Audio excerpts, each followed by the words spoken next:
कुठे लढणार आणि कुठे युतीचा प्रस्ताव तुमच्याकडे आला किंवा तुम्ही कोणाकडे दिला? ते आता याच्यामधला सगळ्यात महत्त्वाचा जो भाग आहे तो म्हणजे बीजेपी काही ठिकाणी त्यांच्या काही मित्रांबरोबर चाललेली आहे आणि काही मित्रांबरोबर चाललेली नाही अशी असणारी परिस्थिती आहे. काँग्रेस सुद्धा ही काही ठिकाणी NCP बरोबर चाललेली आहे आणि काही ठिकाणी चाललेली नाही अशी असणारी परिस्थिती आहे. तीच शिवसेनेची सुद्धा अवस्था आहे. त्याच्यामुळे एक पॉलिसी अशी नाही आहे. तर ज्या महानगरपालिका आहेत त्या सर्व महानगरपालिकेच्या अध्यक्षांना आम्ही असं परमिशन दिलेली आहे, अधिकार दिलेला आहे की त्यांनी त्यांच्या स्तरावरती कोणाबरोबर समझोता करता येईल हा त्यांनी चाचपणी करावी आणि त्यांच्याबरोबर त्यांनी असणारा समझोता करावा.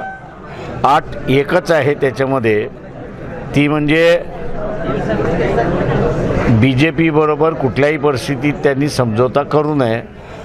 उभाटा सेना, एकनाथ शिंदेची सेना, शरद पवारांचं NCP, अजित पवारांचं NCP आणि काँग्रेस यांच्याबरोबर युती केली तरी चालेल. मुंबईमध्ये दोन भाऊ एकत्र आलेले आहेत, त्यांनी युतीची घोषणा पण केली. उद्धव ठाकरे राष्ट्रवादी, चांगली गोष्ट आहे, स्वागतार्ह आहे. तुमच्याकडे काय प्रस्ताव वगैरे त्यांचा आला की काही कार्यकर्त्यांशी त्यांचं बोलणं चाललंय असं मला कळलंय. तुमचं काय होईल त्यांच्यासोबत जायचं तिथं मुंबईमध्ये? ते असे आम्ही तिथल्याच कार्यकर्त्यांना अधिकार दिल्यामुळे आम्ही काहीच ठरवणार नाही.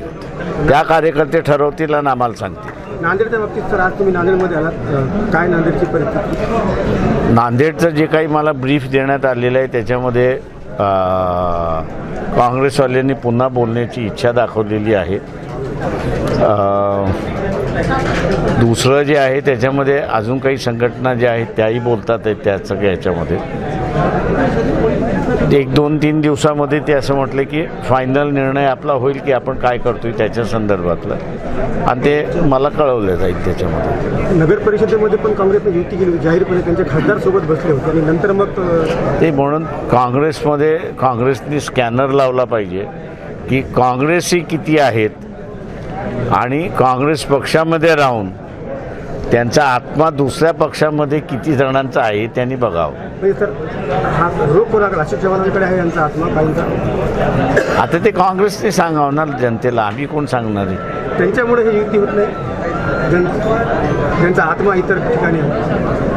त्यांचा आत्मा आता काँग्रेसवाल्यांनी ठरवलं पाहिजे त्या आत्म्याला किती महत्त्व द्यायचं किती द्यायचं नाही ते. सर, कांग्रेस के कुछ माची माइनॉरिटीज़ के जो कारपोरेटर है 10 से 12 2 दिन में प्रवेश कर दिए MIM में, तो क्या कहेंगे? MIM में और BJP में इनकमिंग चालू है, कांग्रेस ख़त्म होती जा रही है ऐसे कह रहे हैं ना? देखिए, अब हर नेता ने अपनी पार्टी कैसी बचनी चाहिए, कैसे बचाना है, उसकी स्ट्रैटेजी उसने बनानी चाहिए. अगर वो स्ट्रैटेजी नहीं बनाते हैं तो दूसरे जो है वो पोर्चिंग करेंगे ही. तो वो पोर्चिंग होने के बाद आप ये नहीं कहना चाहिए कि भाई हमारे कार्यकर्ते भगा दिए, ये हो गया. आली होती नगरपालिकेच्या या निवडणुकीत, तर वंचित हे गेल्या अनेक वर्षापासून आहे, परंतु एकही म्हणजे सत्ता इथं आलेली नाही किंवा नगरसेवक किंवा आमदार झालेले नाही. परंतु 2 नगरपालिकेवर सत्ता आलेली आहे, नव्यानेच आलेली मराठवाडा जनता पार्टी. थँक्यू. कोणाची आहे ते पहिल्यांदा शोधा. त्यांनी नंतर पाठिंबा पण देऊन टाकला भाजपा. प्रश्न असा आहे की भारतीय जनता पक्षाने निर्णय घेतला पाहिजे की त्यांच्याकडे आलेली माणसं ही जेलमध्ये जाण्यापासून वाचवण्यासाठी आलेली आहेत की मनाने आलेली आहेत, हे भारतीय जनता पक्षाने शोध घेतला पाहिजे.